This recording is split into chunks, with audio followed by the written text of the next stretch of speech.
no nalage halage golage na beti lo dala beti dala chong cho ya kilo mo dalo kala island awa kilo island no ya ko yu lo awa island Thailand awa ba chi lo dala be chi no me na tan nai be ha vậy là bạn để chụp bàn chụp vàพ่อมาแล้วอยู่กันนะว่าพ่อป้ามันนี่นะเลิกแล้วตลอดเลยประเด็นนะกูรอตาทูคนนี้ไปให้ว่าตาทูเวลไปชินออมนี่เลยใช่เด็กเรื่องอะไรนี่ราคาอะไรอยู่พวกบ้านหรือเปล่าอ๋อเว้ยแล้วป้าเมย์เราไม่ใช่พี่น้องนะครับไอ้สัตว์ป้าเป็นยกคนละพวกเฮ้ยทำไมเป็นยกพวกเหรอมัดเฮ้ย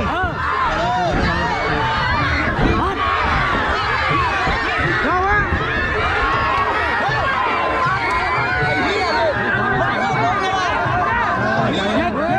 เจ็ดมัด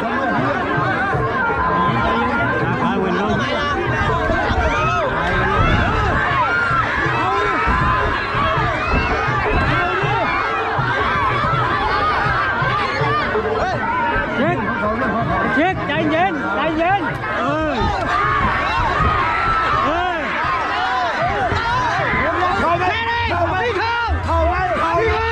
เข้าไหมเฮ้ยใจเย็นดิเฮ้ยเล่นเลยดิเฮ้ย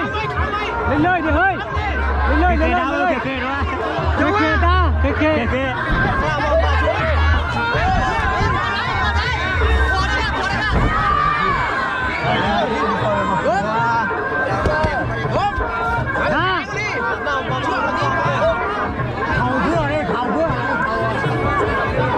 ทิดมัด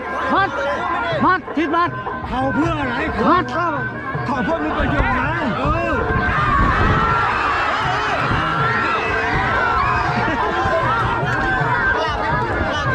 ทิดมัด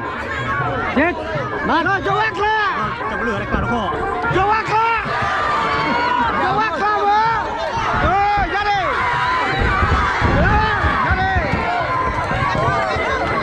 แม่เฮ้ยเรียนต่อยกันเรื่อยๆไม่มันเลยนะเคลียร์แหละจะวักละน้อยประกาศคือ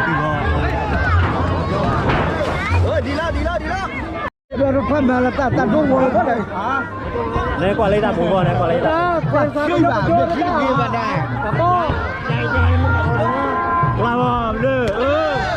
แล้วก็พันเลยได้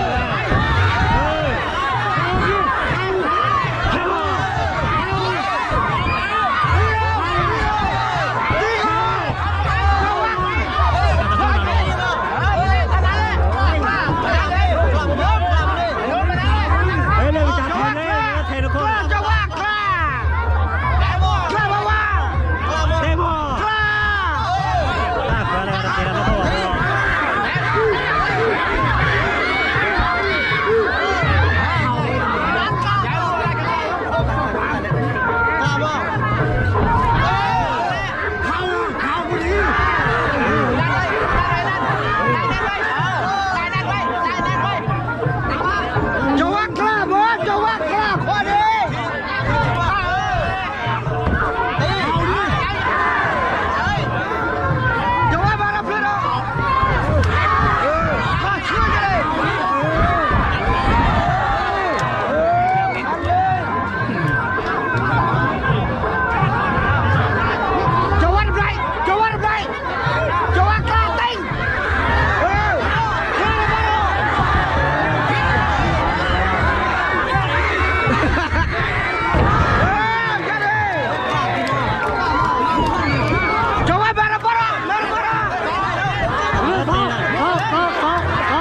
มาลุกขับกันลักมือ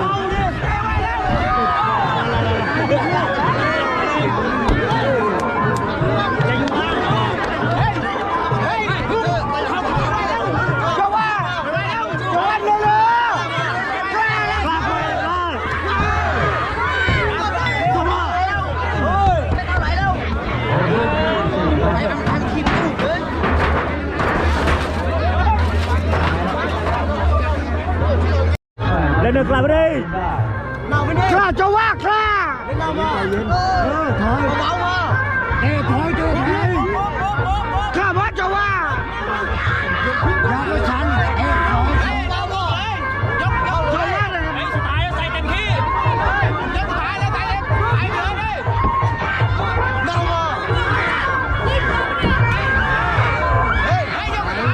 ถอยเปิดช่วยเลย เอาได้ไปเลยเอาเดี๋ยวต้องดูราคาเลย เอาพอได้เขากล้าจะว่าเลยไม่น่าเบาๆอ่ะเลยเขาเลย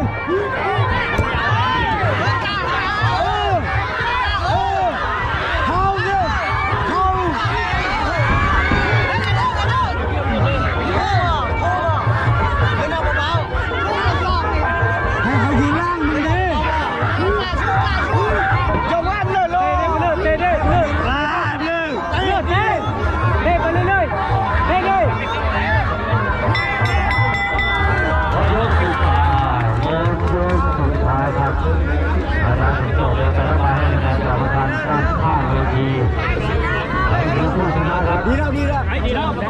เป็นสการนี่ว่าโอเคแล้วไม่เป็นไรมุมแดงที่เราติดตามเป็นฝ่ายที่รับการดูไปนะครับ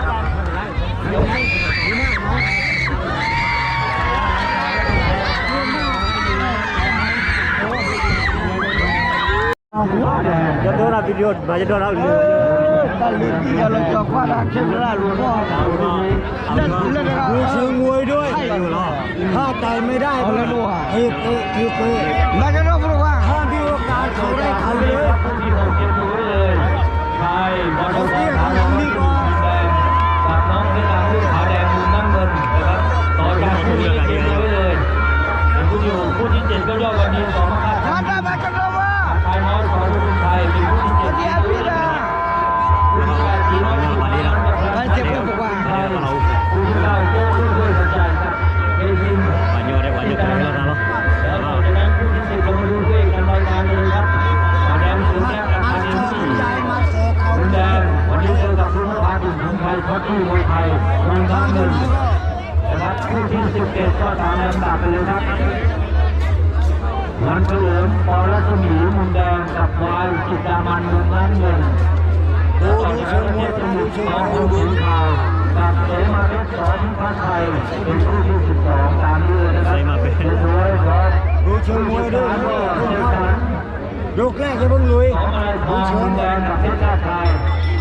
จิตดามันนะครับตามนี้เลยนะครับมีปัญหามาที่มุมแดงของมันเลยด้วย ยอดได้บ้างกันเนอะ อธิบายให้นะครับตามนี้ต่อตามนี้ ดูให้ดี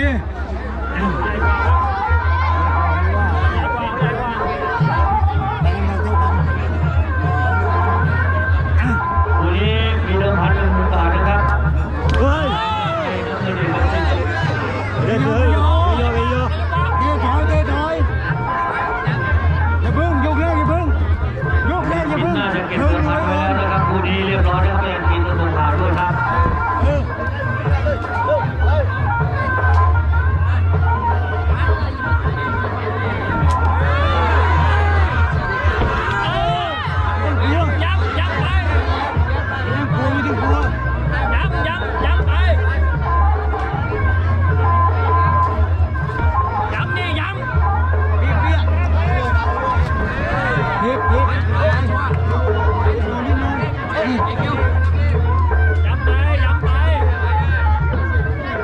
พี่เพี้ยเลยไม่เป็นไรเพี้ยดิเ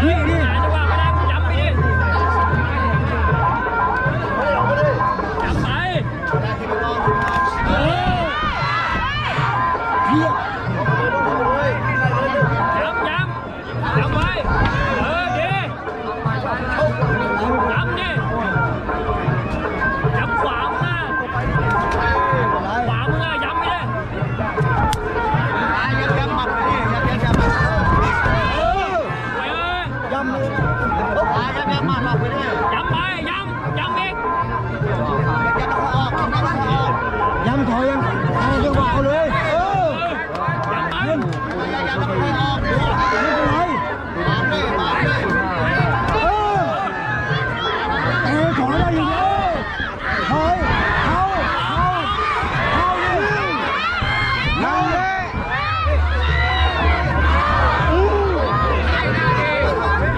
เข้า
ไม่เชียร์ทั้งคู่เลย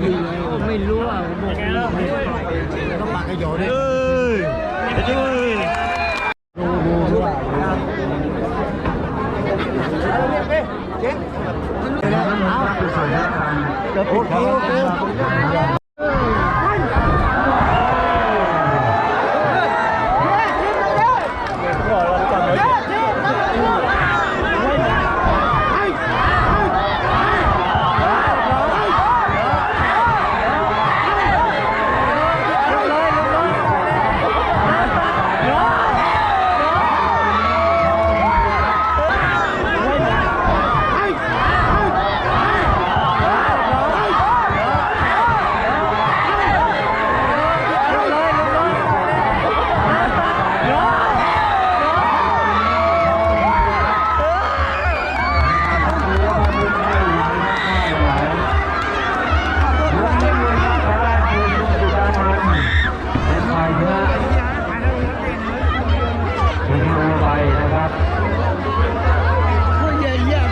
ลูกนะครับ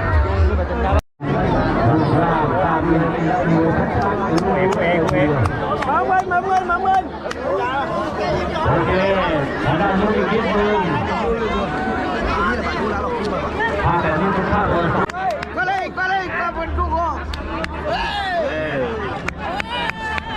ขอบคุณครับท่านนายกแล้วส่วนฝั่งนี้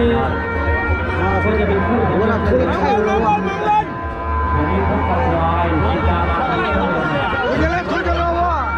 แล้วต่อจากนั้นจะดูที่ทีมกองคนถึงเก่า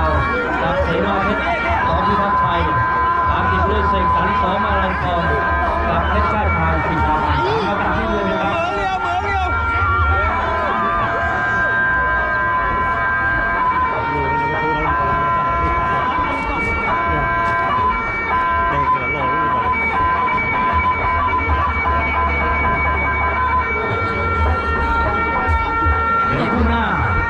เราจะเรียนเชิญ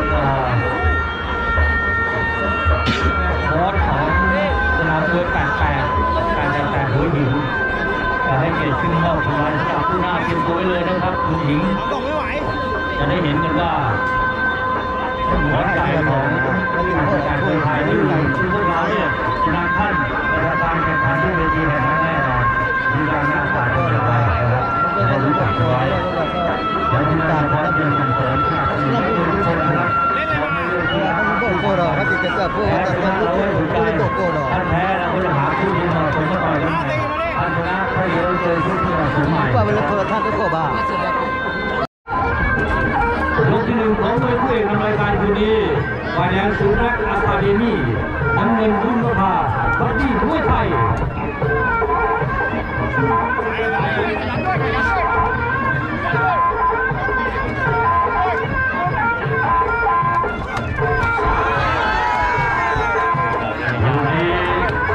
เราเก็บไว้ก็รับการเข้าฉากต่างๆเลยนะครับแรงใหญ่ๆแบบนี้ก็ลาคู่ให้กับการวิ่ง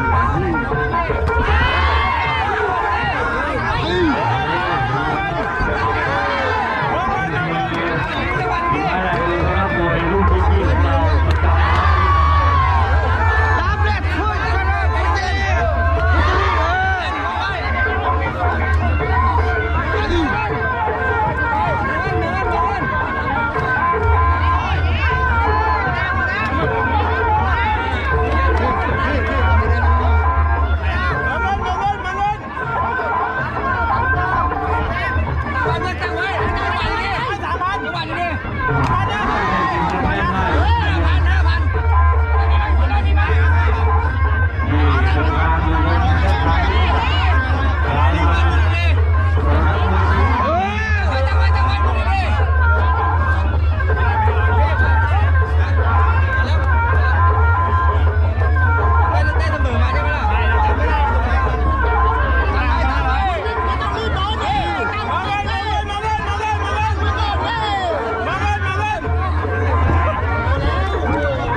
เรามีให้ มันจะอะไรกันเนี่ย รับเลยพุทธเล่พุทธเล่เจริญมาพักตัวกูพุทธเล่ไล่ก็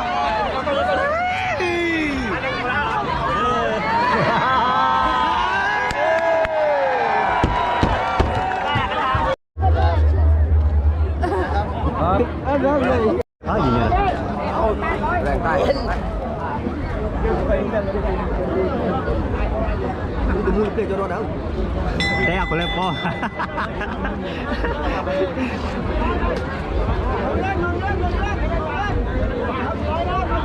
เรียนอะไรมาเนี่ยยังไงจะมาดูตัวโน่นตัวโน่นไอ้ตัวโน่นดีเพิ่งดีวะ ไปกันที่ดำมีด้วยกันได้แทน นี่ของผม เรื่อยนะมือนะเรียบร้อยหมดแล้วนะ ใหญ่เลย มือนะมือนะ นั่นเลยเฮ้ย มือ น้ำเลย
คือตะกี้ยามเลยตัวเลยมาละ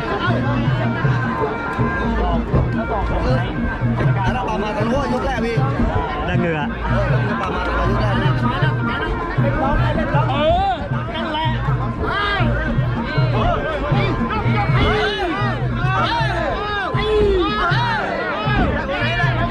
ได้พูดได้ด้วยว่า เรื่อยเราดูนะคุยอะไรนะมือ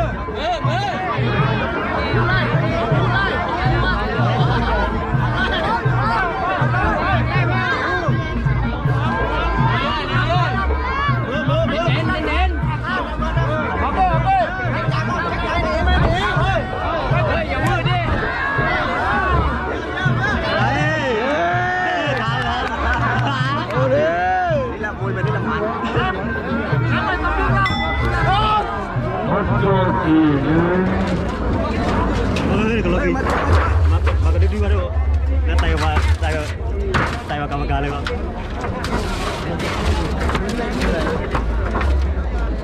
นี่ใช่ไหม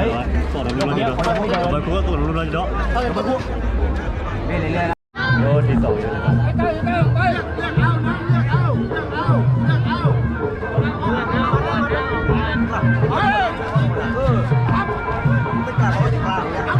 ไม่จะทำไม่เห็นแล้วเดียวเลยมันเจ็บ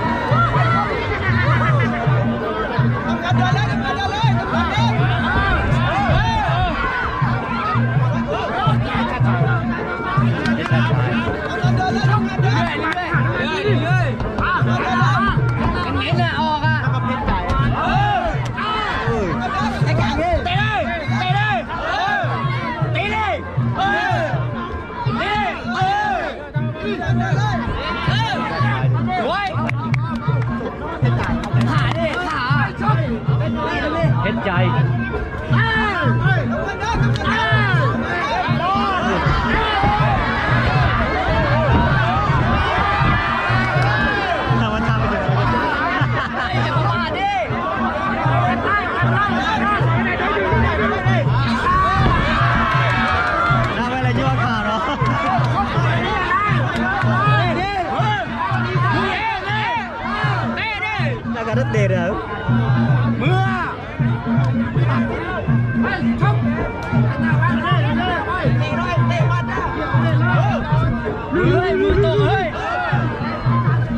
Hey!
นะครับเป็นนักกีฬาที่ดีนะครับดูดีเลยละการชูมือครับ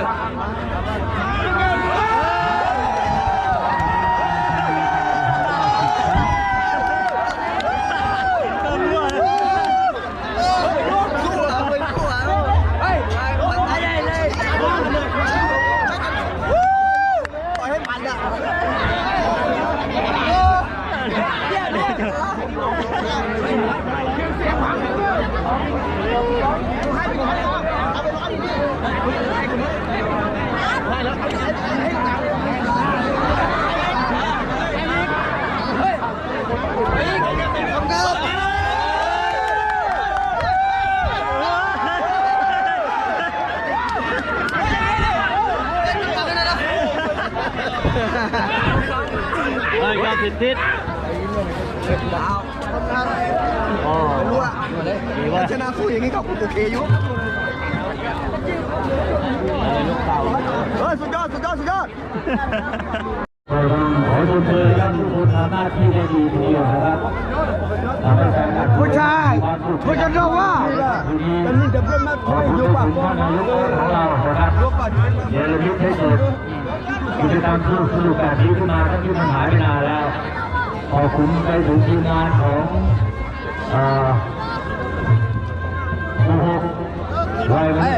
ยิ้มหน่อยดีครับอย่าทาน้ำพึ่งดี ของเรา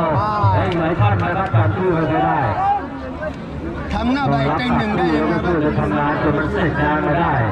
ถือเป็นทีมงานคุณภาพจริงๆนะครับมีคุณภาพทีเดียวขอบพระคุณไปด้วยนะครับ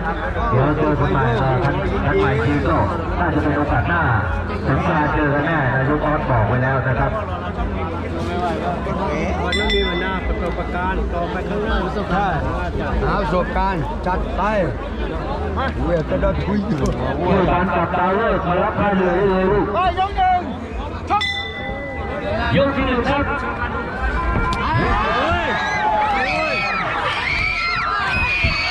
เตะสุดเลยอ่ะโดนบุยอย่ามั่วไว้ใจเย็นๆนะดำบางกะเคภาษาไทยก็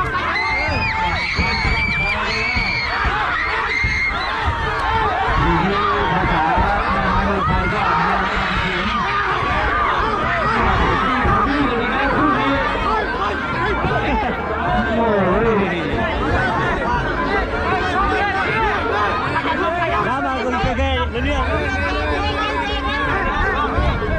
น้ำเงินมันชอบการคอเหรอได้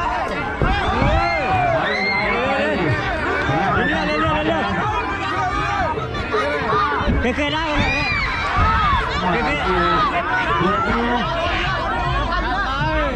ยเรื่อย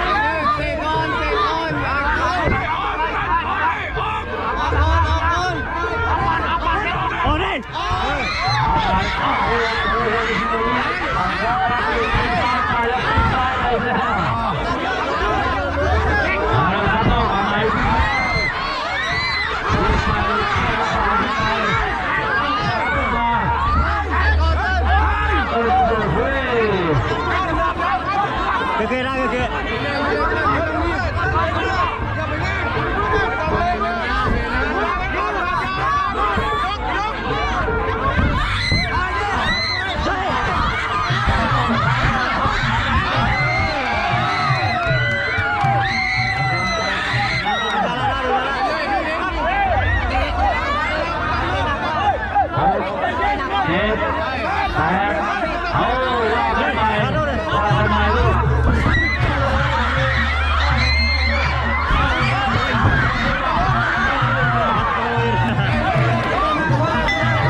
ย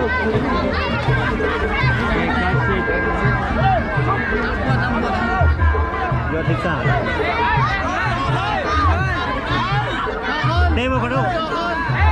เดนมาเบื่อแล้วนะ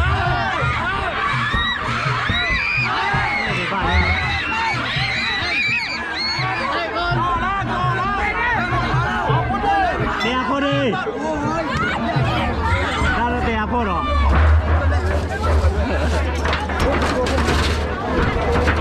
หมดแล้วอ่ะเดี๋ยวก็มันล้มก็ได้ได้ยกให้แล้วถ่ายรูปดิไป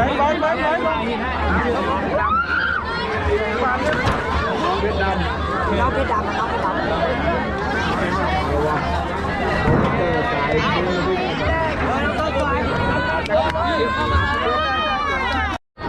ดีแล้ว